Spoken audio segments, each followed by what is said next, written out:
Hey everybody, and welcome to another episode of Cinema Heroes. I'm Justin Speck. I'm John Pelzel. I'm Jay Stu.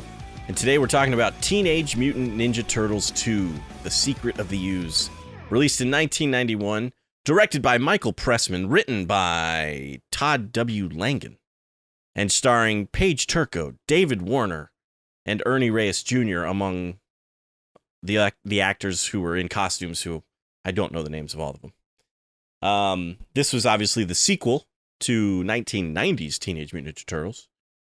And do you guys, John, Stu, you were only like one, so I doubt you saw this in the theater. But John, did you see this in the theater? I did. I think I did too. I was super excited to see it. I remember my dad was there, and I didn't know that these movies were only a year apart. That blows me away. It is kind of crazy how quickly I they didn't were know that released. either. Well, this one, I don't have a memory of seeing the first one in the theater. I may have, but I know I wore the VHS out. And this one, I think I saw in the theater and also wore the VHS out. So I've seen this movie a bunch on home video. But I think it was the first one.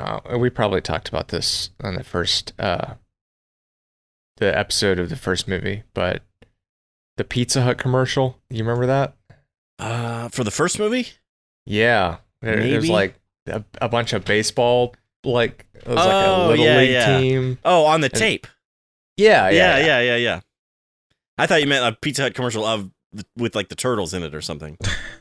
But no. I remember the Pizza Hut commercial on the tape. Yeah, that's right. Forgot about that. this movie also has the scene that I guess I got mixed up, because I remember those shells coming out of the water at the end. Mm-hmm. And I could have sworn that was in the trailer for the first movie, but it must have been the second one. Yeah. Must have been. Here's a weird thing about that. So, did you guys ever see the movie Joe versus the Volcano with Tom Hanks? Yes. And guess what? I did not. I saw that in the theater too. Oh, really?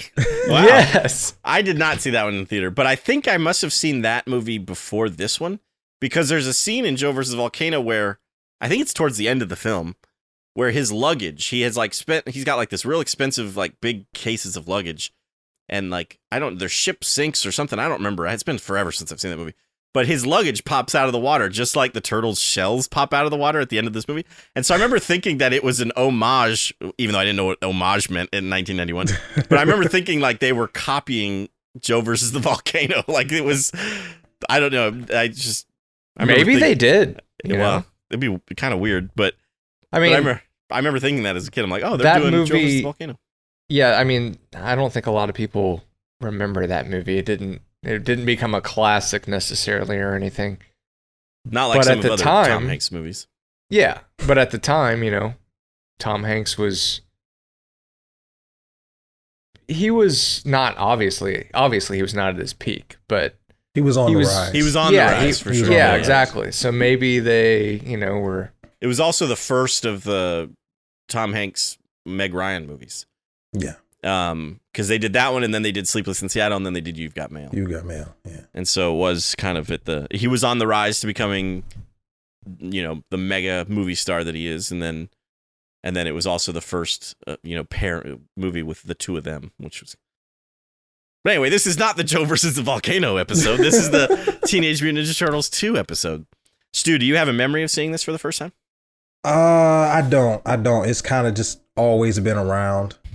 I do remember always liking this one more than the first one. But yeah, I don't really have a memory of watching this I don't really have a memory of watching any of them for the first time, really. Really? Well, I take that back. I do remember watching the third one for the first time. Yeah, me too. Not enjoying it. Right.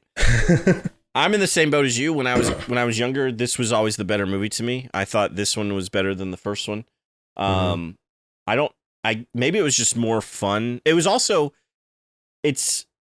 so Kevin Eastman and Peter Laird, they are the guys that created the Turtles. And I was reading online that the studio obviously wanted this movie to be more family friendly than the first movie. I guess the first movie, even though by today's standards especially, it's not really that dark or violent, but parents kind of complained about it being a little bit more darker and violent than at least the cartoon show that was on. So the studio wanted a more family-friendly movie, more like the cartoon show. But Kevin Eastman and Peter Laird didn't want it to be like the TV show. They wanted it to be more like the comics. And so I think there was they fought some battles, and I think the studio won more battles than Kevin Eastman won. But one of the battles that Kevin Eastman and Peter Laird won were they did not want Rocksteady and Bebop in this movie because they didn't want it to be like the TV show. And so Toka and Razor are obviously supposed to be, I almost said Cowboy Bebop, Bebop and Rocksteady. Yeah. And so for whatever reason, the studio, I guess, gave into that demand, but not really. They just changed it up and made it two different animals and two different characters and made them babies. But yeah, so I don't know. It's just kind of more fun than the first movie. And so I think that's why I liked it more as a kid. And I also I liked Toka and Razor. And of course I liked Super Shredder. I thought Super Shredder was amazing when I was a kid, even though he's in the movie for 30 seconds. I had his action figure. Did you really? I think I always wanted the action figure. Yeah, I agree. It was so cool, and you wanted more. But as a kid, you still wanted more. But it was always one of the best parts of the movie. Oh yeah, absolutely. Seeing Super Shredder, I remember just being blown away by that. Just thinking it was so cool. And I always wanted the action figure, never got it. Always disappointed by that. I used to have a bunch of Teenage Mutant Ninja Turtle action figures. I had some from like the cartoon show. I had some from the movies. And I thought they were super cool. And one day when I was at school or something, my mom took them all to a yard sale or Goodwill or something. Got rid of all of them. I was very upset. Ouch. I'm sorry. Yeah. Still very I had a few of them. I didn't have a whole lot. I think I had like 4 or 5 of them. But they were all some variation of Michelangelo and Raph. Yeah. My favorite one was like a skater dude, Michelangelo. He had like a skateboard and orange tank top. I love that thing. I played with that thing so much. That's awesome. Were those your two favorites, Michelangelo and Raphael? Yes, Mikey has always been my favorite. Yeah. Mikey was my favorite too as a kid. As I also really liked Donatello for some reason. I don't know why, but Donatello I always remember kind of being my favorite too, and I really liked him in this movie. Yeah. Yeah, I think now I kind of identify more with Leo. Yeah. But no, Mikey always hold a special place in my heart. Yeah, of course. Yeah, Michelangelo. He's a party Michelangelo, I remember being definitely the kid favorite. All the kids liked Michelangelo because he was the funny, party dude. Right. As the theme song states. I think Raphael was always my least favorite because he was always the angry one. You know what I mean? Yeah. So he was definitely the least. He was the forgotten turtle at the time. He's kind of become more of a fan favorite. Yeah, he's lately. more of a fan favorite. I think now he's more of a fan favorite than Mikey. Oh, absolutely. Yeah, I would say Michelangelo might be the least favorite now. Honestly, I wouldn't say that. I think Donnie might be the least favorite now. I don't see any kids talking about Donatello. Donnie. That's a shame. Donatello's awesome. He is. I love in the beginning of this movie the Ernie Reyes Jr. who plays Kino. Is that his name? Yeah. He stumbles upon all these guys robbing like a toy store / electronics store or something. I'm not entirely sure what we're stealing, but he fights a couple of the guys and then like 30 other dudes come out, and so the turtles have to come in and save the day. But one of my favorite moments in that is when Donatello sees that clown that he pushes and he goes, yeah, and then he looks at the camera and he's like, yeah. I don't know why that that's definitely a favorite moment in the movie of mine as well. And then suddenly he's doing it himself, which is pretty great. Yeah. and then he does the raw towards the guy. Yeah, exactly. Yeah. There's lots of very funny moments in that scene. It's a good introduction for the turtles. Mm-hmm. I agree. It's interesting too. So because the first movie was considered too violent, the turtles in this movie don't really use their weapons that much. Like Leonardo throws his swords into the ceiling in that first scene and then grabs them and like kicks a guy in the face. But I don't, and granted, he's got like katanas, so you can't really use them in the kids movie too much. But like, I don't think you really see, I know there's scenes where Raphael's holding his sais, but he doesn't really use them. He's just kind of, they're just in his hands while he's kicking guys and stuff.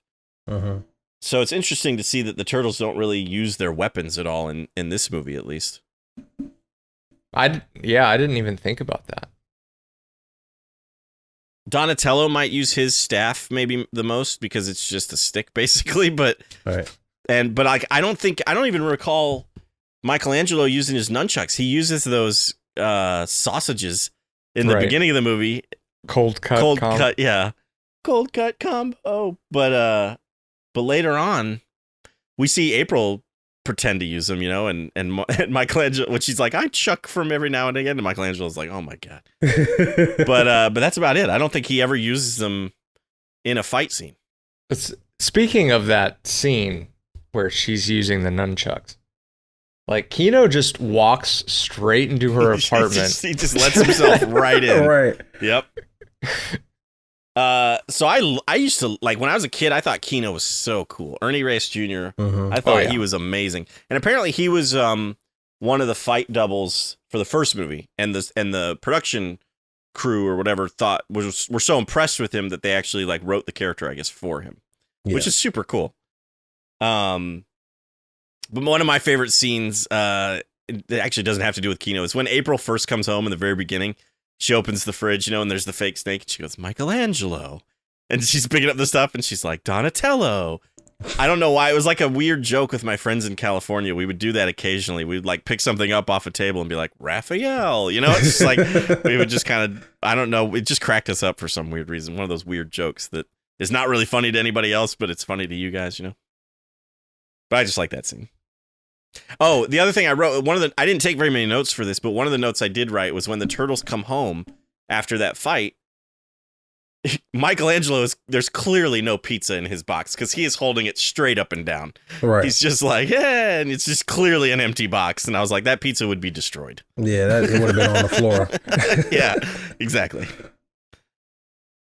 always kind of a pet peeve. You watch movies or TV shows where they're holding like a coffee cup and you can just tell it's an empty cup because of the way they're just moving it around and stuff. And you're just like, put some water in it or something. So that way it gives it a little weight and you feel like you've got, but yeah, it's the same thing with it. Clearly they were just given empty pizza boxes to carry into the apartment and he didn't care at all. It's just straight up and down. One of the changes from this movie from the last movie is we have a different April O'Neil. The first movie was Judith Hoag, and this one we've got Paige Turco. What do you guys think about the new April O'Neil? Do you know why they changed her? I don't know for sure. I want to say Paige Turco like turned it down, like she didn't want to do the second one, but I could be wrong about that. I don't remember. Well, she's in the second one. I'm sorry, I meant Judith Hoag. Yeah, Judith Hoag. That's what I meant. Sorry. As a kid, I preferred Paige Turco. And I think it's just because I thought she was more attractive than Judith Hoag when I was younger. Same. So I just was like, I like this April O'Neil better. It's kind of funny. She doesn't wear, Judith Hoag had at least the yellow raincoat in the first movie, so she had the yellow kind of, because April O'Neil, when you think of April O'Neil, she's got that yellow jumpsuit, and they don't do that at all with Paige Turco in this movie. She doesn't wear any yellow anything. So there's a part of me, I mean, I don't know. She's fine. She doesn't not feel like April O'Neil to me. I think she does an okay, she does an okay job. I didn't see, anything wrong with her performance or anything. Yeah. Right? Yeah, no, and I think she worked well with, like she had decent chemistry, I guess, with the turtles. Right. I like the whole thing about, she's like, have you guys found a place to live yet? And Donnie's looking at the paper and says something about, in today's market, it's so hard to find subterranean housing. But then when they actually have to move out, she's like, you guys don't need to leave. Like, you could stay. Yeah. I was looking up why rewatched Judith Hoag left. It says she was not called in to reprise her role after the director was unhappy when she derided the way they mistreated the stunt doubles and their unfair schedule changes. Oh, So she had a problem with the production. yes. I gotcha. Well, that's cool of her. Now we know. To kind of, I mean, they obviously they just said, "Okay, see ya," and they hired somebody Right. else. But it's cool of her to like kind of stand up for the stunt team like that. That's pretty. Yes, very cool. So, what do you guys think of Razor and Tokar? So as a kid, I thought they were amazing. I know they were exactly. I thought they looked really cool. Like their costumes, even today. I mean, I don't remember which one's which. Is Toka Toka the That's turtle? a good. Toka? That's a good question. And Because Razor they is just the say their wolf. names like together. Yeah, all so you the don't know which one's time. which. The wolf now looks a little cartoony to me. The face of the wolf. Yeah, very elongated. And, and the big eyes and everything. Exaggerated. Yeah, Yeah, the snapping turtle still looks pretty cool, I think. I agree. And as a kid, I always wanted. I don't think I had I don't know if they made action figures of those, but I always wanted them. Oh yeah, they did. They did. Yeah. I don't think. I don't know if I don't think I had them, but of course they did. Yeah, I didn't have them, and I think I really wanted them. I like how Shredder, like before it's revealed, Toka and Razor, he like asks, "Did you find the most ferocious beast you could find?" It's like, yes, a baby snapping turtle and a baby wolf. Also, they're in that cage, right? Yeah. And there's only a tiny bar that they remove. He's like, I don't remember what he said. Like, remove the bar. That's what he says. Remove the bar. And so they remove the bar, and that was what was keeping Toka and Razor. But you got to remember, they're babies and they're not very smart. That's true. So I did like that line, David Warner. When you first realize, he goes, Shredder's like, "I'm your master," and they go, "Mama." Shredder comes out and he's like, "Babies, they're babies," and so then it cuts to David Warner, and I think Shredder says something like, "They're stupid," and he goes, "Well, they're infants." Well, they're infants. And then they do something dumb, and he goes, "All right, they're stupid infants." I like that. David Warner, by the way, just passed away not too long ago. It'll be, by the time this episode goes up, it'll be about 2 weeks, which is a shame. David Warner was good. He was in a couple of Star Trek movies. He was in Titanic. But I will always, every time I've seen David Warner in anything, I think of this movie. This is the first. This is the David Warner movie in my brain, because this is what I knew him from. Yeah. Yo, right on. My man. I think that's what he says. His character, of course, works for TGRI, who is the company or the whatever that makes the ooze that created the turtles in the first place. Now, did they change the acronym in the movie? Wasn't it? Yeah, I think it was else? TCRI. Oh, okay. In the comics / cartoon show. Mm-hmm. And I don't know why they changed it, but they did change it to TGRI for this film. Not that it matters, but yeah, curious. I don't know why they did it though. I should have done some research before we started recording, I guess. I always loved the giant dandelion. Yes, I did too. I did too. That they find at the beginning to kind of give you a tease as to what this stuff can do. Right. It's interesting because David Warner's character almost starts off. I wonder if he was supposed to be Baxter Stockman. Yeah, I thought the same thing. Yeah. But he starts off as kind of somewhat of a villain. He works for this shady company that has been pouring radioactive waste or whatever, and they're starting to clean it up. And one of them, like his little helper guy, asks him like, was it smart to invite the press? And he's like, sometimes the best place to hide is right out in the open or something. So it's clearly they're not on. They're kind of trying to be secretive and whatever. He's disposing of it. Right. He is getting rid of it. Disposed. And he's, obviously kidnapped by the Shredder and is held against his will. And so he works with the Turtles at the end and becomes a good person, or maybe he's trying to become a good person all along. I don't know, but he just seems a little bit shady in that whole press conference scene where he finds the dandelion and everything.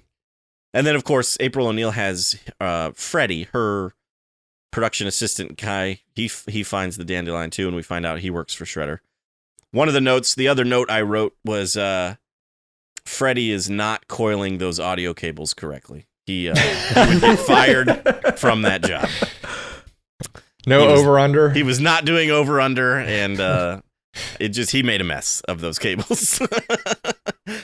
I kind of half expected, obviously the other guy's just an actor too, but when the other guy, kind of taps Freddie, he's like, come on. And Freddie's like, oh, sorry, and he hands him the cables.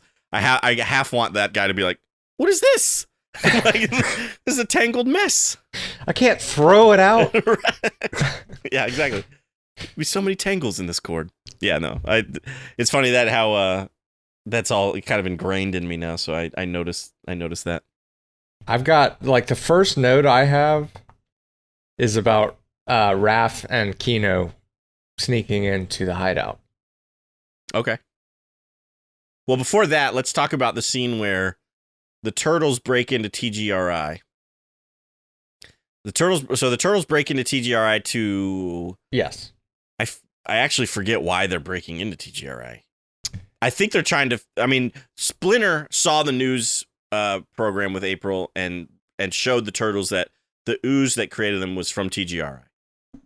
And so they go in there, I think, trying to find answers or something. Yeah, and then Donnie, the tech, expert that he is typing on the computer and finds that all of the ooze has been disposed except for one. One. That's right. And then the Foot Clan show up because they are also looking for the disposed, active. So then there's the big fight scene, I guess you could call it, between the Foot and the Turtles trying to. And I actually do have a note for that too. It's Tetsu comes back after they've stolen the last canister of ooze to show the Turtles that he has the last canister of ooze. There's no other reason. Yeah. He's just there with all the Foot, and then he's holding the can, showing. Hey, look what I got. Right. There's a couple of things that Shredder and Tetsu do in this movie that I was like, you guys are idiots. It don't make sense at all. Right, yeah. My other last note, we'll get to it, deals with them just being stupid. But Donnie, in my opinion, has another great moment in this scene because when he gets on the chair and starts surfing, the music kind of goes to that surf type music. Mm-hmm. He's like, all right. And then one of the Foot Clan just puts down their staff and he just goes, he just that part makes me laugh every time. He's like, and I think that's the moment where it flips and another Foot soldier catches it and he's like, aha! And then he starts juggling it back and forth. Right. They're basically playing football in the TGRI lab or whatever. Bizarre. So yeah, the Foot end up with the canister, and that's how they use that to create Tokka and Razor. So the Turtles are defeated that battle. Which I always thought, but I guess as a kid you don't think that much, but you'd think that they'd have to use the entire canister, right? Right. To make them, but they don't. And then we'll talk about it later, but I'll just go ahead and point it out since we're talking about,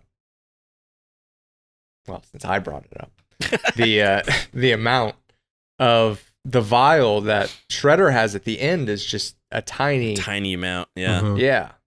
And that turns him into Super Shredder somehow. But also right before that, before he pulls out the tiny vial, he pulls out a full canister. And so it's does he? Yeah. And Kino, I think, kicks it out of his hand, and David Warner ends up picking it up. But yeah, when he first shows up at the Vanilla Ice concert, he pulls out a canister, and it's a full canister of ooze. So it's like, did he figure out how to create more, or did they just not use? They just used a tiny amount for Tokka and Razor, even though you see it going through the tubes and it looks like a whole lot. Yeah, absolutely. Yeah, Some continuity errors, I for guess. sure. Yeah, exactly. It's a kid's movie, I guess. What can you expect? So let's talk about the scene you were about to bring up about Kino and Raph breaking into the foot hideout. Well, before that, let's talk about Kino discovering where the turtles live. That's right. Like we said, he just breaks into April's apartment. She didn't even order pizza. Right. But she orders so much, she figured she'd want it. So right. So he walks in, sets it on the table. Does he open the fridge? I don't think he opens the fridge, but he does point out the nunchucks that are on the counter. He's like, "Are those yours?" Or he's like, "What are these?" or something. And she's like, "Oh, those are mine." And she tries to start doing it.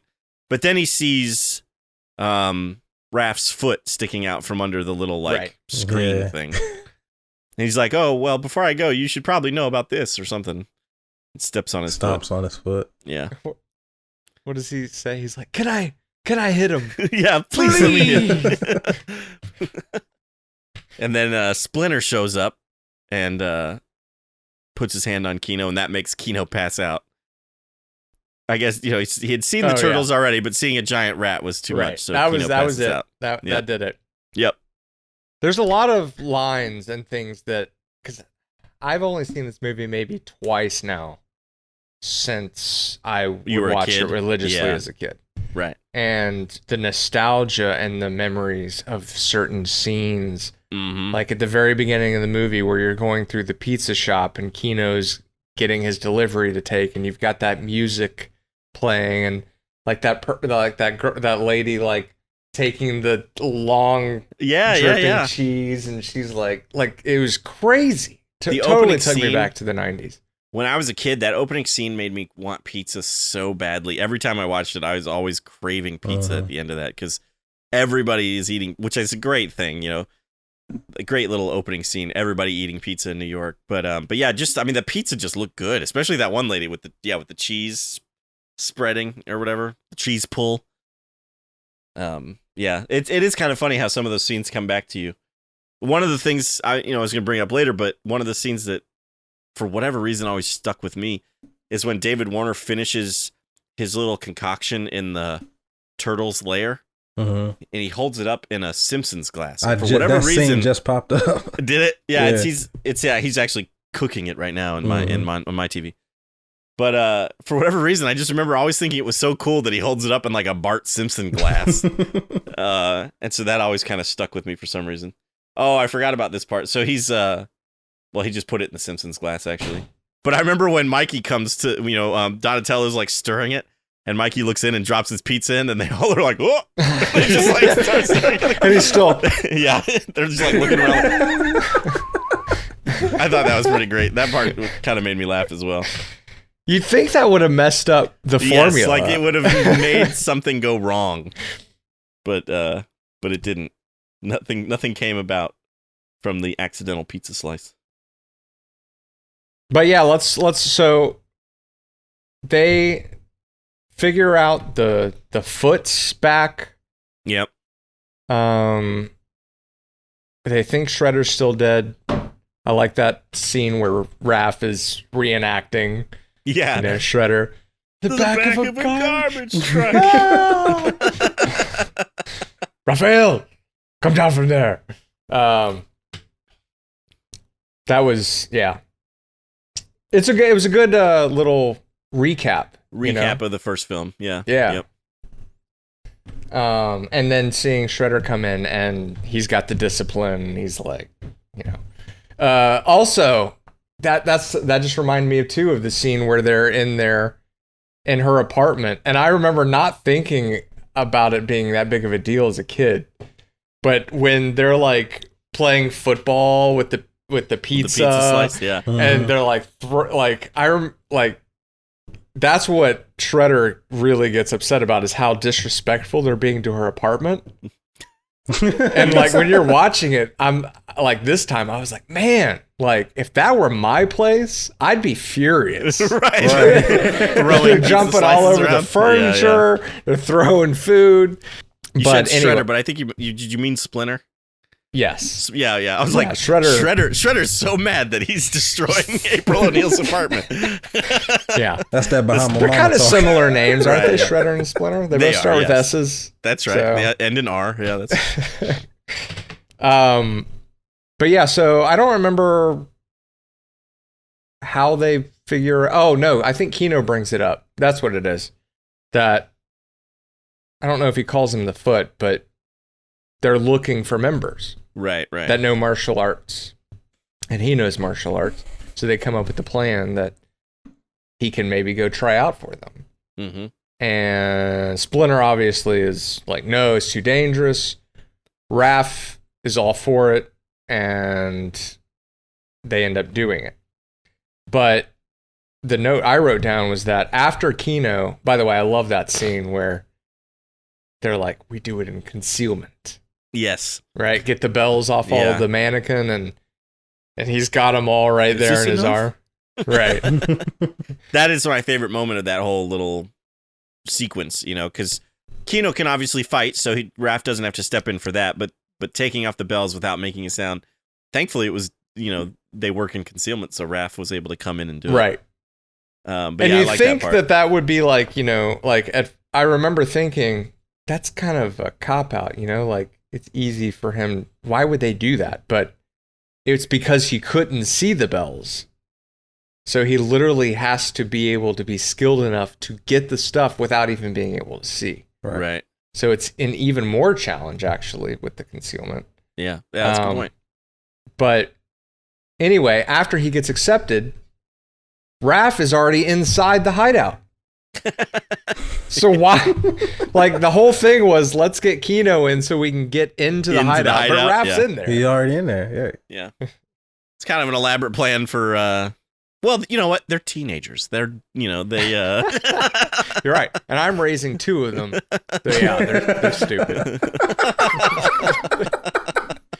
Well, so speaking of stupid, right? So this is jumping forward a bit, but this is the part that I was wanting to talk about with Shredder and Tetsu. Is that his name? Yeah. Yeah. The turtle. David Warner's character creates like the concoction that will reverse what happened to Tokan Razor, right? They just got to feed it to him. And so Michelangelo has an idea, and they show up to this fight with a box of donuts, and they're about to fight him, and then Leonardo goes, wait, there's the ritual of the pre-fight donut. And Shredder and Tetsu are like, yes, the pre-fight donut. Yes, of course. And they just stand by and watch as the turtles feed Tokan Razor these donuts, thinking this is totally legit. I've heard of this before.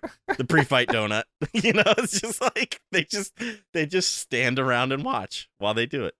I just remember thinking like these guys deserve to be beaten because they're just so stupid. This movie is very much more of a cartoon than the first one. The first one was a cartoon, but this one leans all the way into it.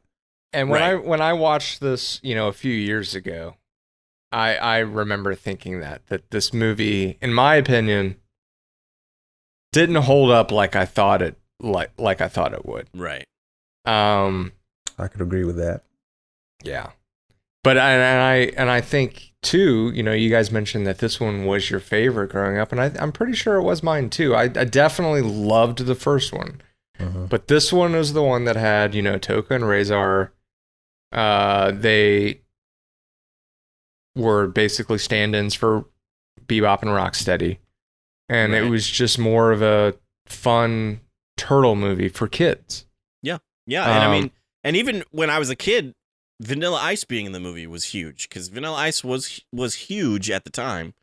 And so I remember thinking that was cool, and I loved the song and everything. And now it does not. I mean, I still kind of like the song, to be honest with you, but it just doesn't quite age as well. Yeah, it doesn't. It really doesn't. No.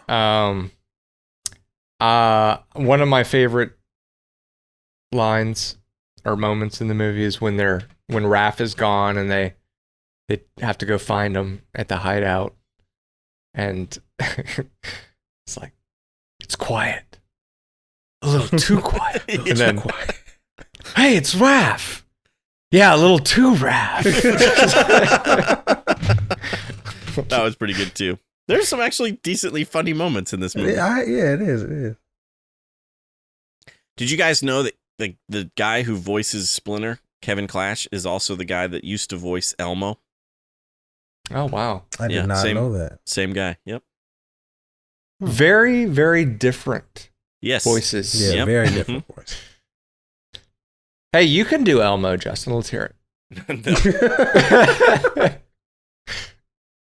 I do Elmo occasionally for Oliver, but it's not the greatest impression. I don't know if I want to put it on tape. It's pretty spot on. Well, you can just take John's word for it. All right. Maybe you should do it at the end. Yeah, I'll do it. Maybe it'll make be that the post outtake or something. Yeah, if it's good. Because there are times like I hate being put on the spot for it. Because I have good days and bad days. Like some times I think it sounds really good and really close to Elmo, and then there are other times where I'm like, it's not. It doesn't really work. And so I hate when somebody's like, do Elmo, because it's probably going to end up being one of those days where it's not that great. Right.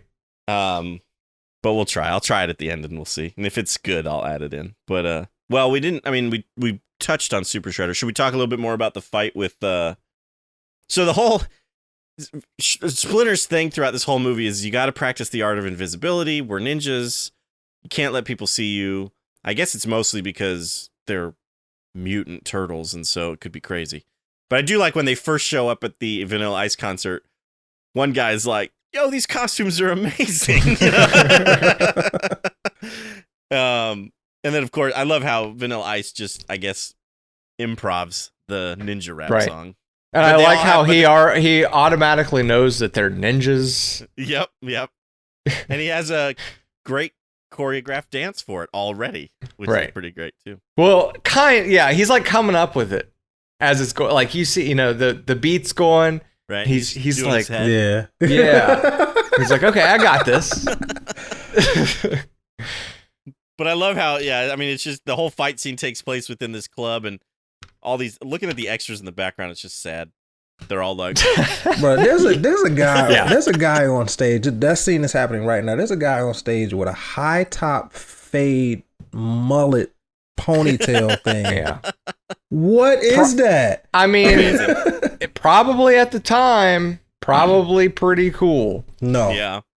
But you're right about the extras. Like, I remember looking and thinking, man, some of these guys, like, read the comics. They're in the scene because they are actual Turtles comic fans. Right? Yeah. Yep. I just saw the shot of it. David Warner, he's like, his dancing is like, he's just punching the air. He's like, is he wearing a white lab coat? Oh, yeah. The whole time. The whole movie, man. I wrote down that when they're in the net, when they get captured, that they can't figure out how to get out of there, and Leonardo has 2 swords on his back. Yes. Again, dumb teenagers. No, the whole thing, their weapons are just decoration, I guess, in this movie. They're not they're not used really, other than that one time where he throws them in the ceiling. Leonardo never touches his swords again, I don't think. But you're absolutely right. They're in a rope net. He's got swords, and he can't figure out how to get out. Shredder and the Turtles deserve each other. The movie is very short. It is 88 minutes. Yep. Yeah. Under an hour and a half. Yeah. And that's, with credits, 88 minutes. So Shredder does eventually show up at the Vanilla Ice concert. I mean, I guess he was there all along, but I don't know why it took him so long to finally arrive. Because even Tetsu's in the fight scene. That's when the Turtles all turn their shells towards him and crush him, basically. And so Shredder finally shows up, takes a hostage. He has the canister, like I said. Kino shows up, kicks it out of his hand. Then he takes a hostage, pulls out a little canister, and they knock him out with sound. Because Michelangelo has like one of those keyboard guitar type looking things and hits the notes and it blasts him through the window. It's very Back to the Future. Yeah, exactly. Yeah. Yeah. And that somehow, I guess, in the mid flight of being sent out of the room, he ingests the ooze or something, or gets it on himself or something, because then he mentions he's going to cover the girl in it, so I guess it just has maybe to get he on covered himself in it. Yeah, maybe. His Super Shredder just showed up, actually. But he looks awesome. You're a little bit ahead of me. Not only does it transform Shredder, it transforms his entire outfit, suit of armor. He's got like 12 blades coming out now of his shoulders. His mask is all different. When I was a kid, I thought Super Shredder was the coolest thing I'd ever seen. Like, I thought it was incredible. Thinking about it now, yes. Why does his mask change? Does he suddenly have more blades? Right, exactly. Yeah, I know. And I remember go ahead. I was just going to say, the thing that really bothers me about the Super Shredder scene is that in the first movie, Shredder falls off of a building into a garbage truck, gets, I'm assuming, kind of crushed by the garbage compactor, and survives. And in this one, he gets crushed by a dock by himself. But he pulled while he's Super Shredder and gets killed. And that's actually what I was going to say. Not that part, but I was going to say that I remember when Turtles 3 was coming out, I was like, surely he's alive. Right. Because he couldn't be killed by a trash compactor. Doc's not going to kill him. Right. Like, he's going to be back for the third one. And he's not. But he wasn't. Yeah. Interesting fact about Super Shredder 2, he's played by Kevin Nash, who played, the Russian he's a wrestling superstar, I guess, but he was the Russian in the Thomas Jane Punisher movie. Man, I love being a turtle. It's the frustrated, it's like the obligated, we have to say it. Right, yeah. It does kind of come off that way, yeah. I've said it once, and I'll say it again. Man, I love being a turtle. I've never really thought about it, but you're absolutely 100% right. They all sound like they really don't want to say that line, and they were forced to by the director. I know it's supposed to be like they're exhausted, but I mean, still. Their lair looks cool. I like their lair. I thought when I was a kid again, I thought their lair was the coolest thing. It's awesome. I wanted to go there and live there. Yeah, absolutely. Their lair in the cartoon that I grew up with is like this, but much bigger, and it looks awesome. Which one did you grow up? It was in the, I want to say mid 2000s. Well, I guess by that time I was already grown up, but I still watched it. Was that one on Nickelodeon? It was on Fox Kids. Oh, was it? Fox Kids. Yeah. Nickelodeon came after that. After that? Yeah. That's right. And they did the 3D style. Yeah, that was Nickelodeon. Then they went back to 2D, which is the current one right now. Okay. But yeah, the one in the mid 2000s was awesome because it took it a little more serious, and the animation was much more streamlined. Nice. I obviously grew up on the one that was from the 80s. Yeah, I watched the reruns of that and loved it. That was my introduction to the Turtles. I think I remember. Yeah, I definitely remember watching the cartoon before seeing the movie. Even though I don't have a first memory of the movie, right? But I definitely remember like waking up to the sound of the theme, the turtle song. Theme. Yeah, absolutely, dude. That was the first show that really grabbed me. Yeah. Like when you sat down and the Turtles intro is coming on, like. Just couldn't contain yourself. For me, it was, I don't know which one, I don't know which, I'd have to look up the dates to see which one came out first, but it was that and The Real Ghostbusters. Those two shows were like like, I just couldn't get enough of those shows as a kid. I think they were around the same time. Yeah, I think they overlapped, I'm pretty sure, so I'm sure they were on at the same time. And I probably watched, Saturday morning. I don't know if it was the same channel or not, but I know I watched Real Ghostbusters and I watched Teenage Mutant Ninja Turtles. ABC Family, I believe, was the channel that Real Ghostbusters was on. Because they played all the Deke cartoons, and Real Ghostbusters was done by Deke. Okay. don't think Turtles was. When I was a kid, they showed the reruns on USA. Oh, interesting. Yeah, they showed that and the real Ghostbusters, Sonic the Hedgehog. Oh yeah. All of that came on like in a row every morning. Nice. I miss. I mean, obviously, they don't really do Saturday morning cartoons anymore. Do They do not for kids. Yeah, no. That's a shame. It's good stuff. Good times. There's no real need to, with streaming and all right. that. Exactly. They can just watch whatever on streaming. Yeah. Streaming, I think, is like a blessing and a curse. Yeah, because obviously we now have like all of this different content at our fingertips that we can just access at any time. But at the same time, it was also the downfall of video stores, and I almost think we have too many choices, and so it's like it's difficult to it's overwhelming. It's too it's hard to choose. Most of the time, I spend an hour just flipping through different streaming services, looking at stuff and adding things to my watch list, and never actually watching anything. Blame Netflix. It's Netflix's fault. Yeah, it's Netflix's fault. That's true. I do like the end of the movie, where they come back, they're all excited, and they try lying to Splinter. He was like, "Did you practice the art of invisibility?" And they're like, "Yes, Master Splinter." And yes, Master. He holds up the newspaper that says "Ninja Rap" or whatever, and he's like, "Try harder." Makes him do the flips, and you're right. He says something, and then I don't remember what the joke was. Oh, well, go ninja, go. Yeah. He goes, "I made another funny." It's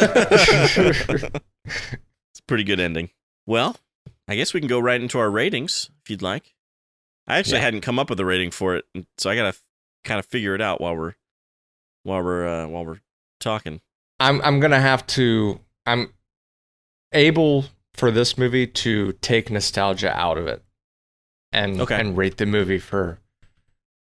No. I'll be. It's probably nostalgia's helping it, honestly, a little bit. Sure. Yeah, and I'm gonna give it. 3 out of 5 vials of ooze. Okay.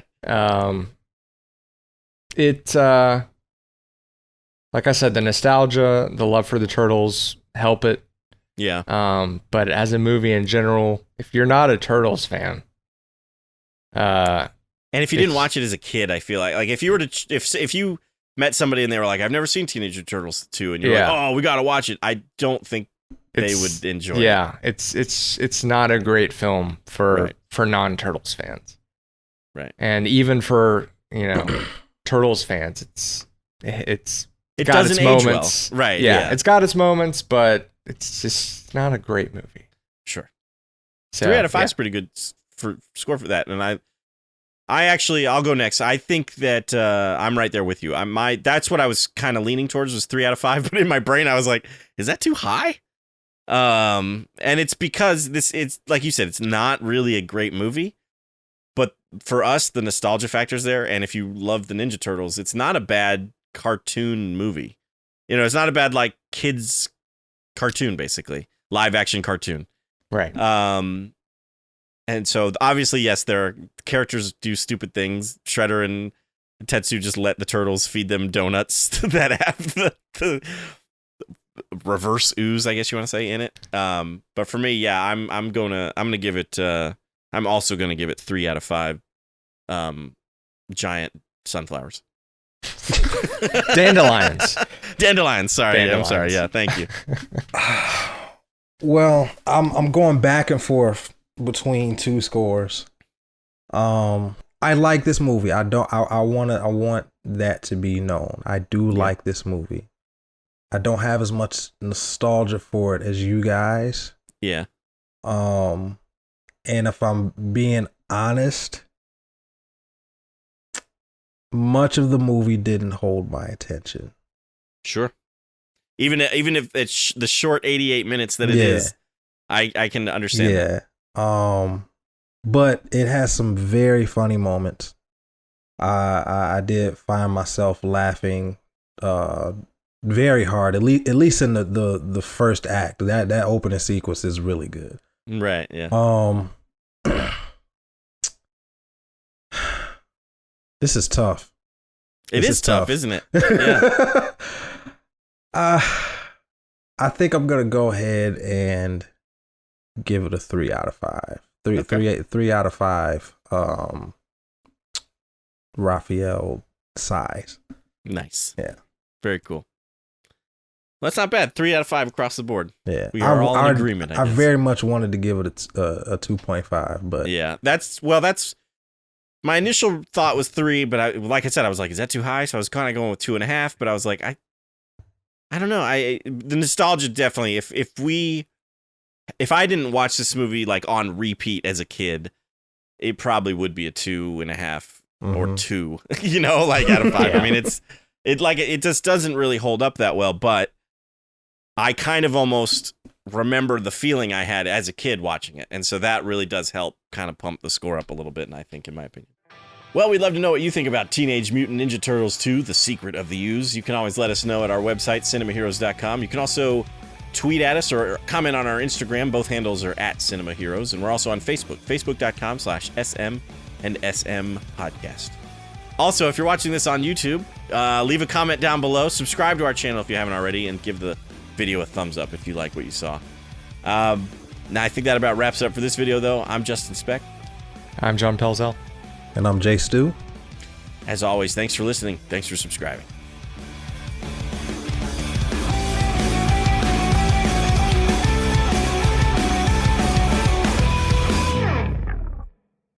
All right, let me see if I can do Elmo real quick. Yeah, Elmo loves you. Yeah. That was it. Wasn't that good, Stu? That was the laugh fantastic. Yeah. So I'll talk to Oliver like that occasionally. Like, yeah. So Elmo came to the Weather Channel one time. So one of the phrases I always say to try to get into the voice is, because I heard him say this at the Weather Channel. He was like looking at the forecast for Sesame Street, and it was all sunny. And he goes, "Wow." He goes, "You know, it has never ever rained on Sesame Street." And he goes, "No, I'm just kidding." Bro, that you do it so well. It's scaring me. Yeah, I know. It doesn't. I'm still having a hard time believing that voice is coming out of your mouth. Awesome. My daughter likes it when I do the Optimus Prime voice. Oh yeah? Yeah. Let's hear that. Put you on the spot. Before time began, there was the cube. That's awesome. Yeah. Very nice. She likes it when I do that. That's very nice.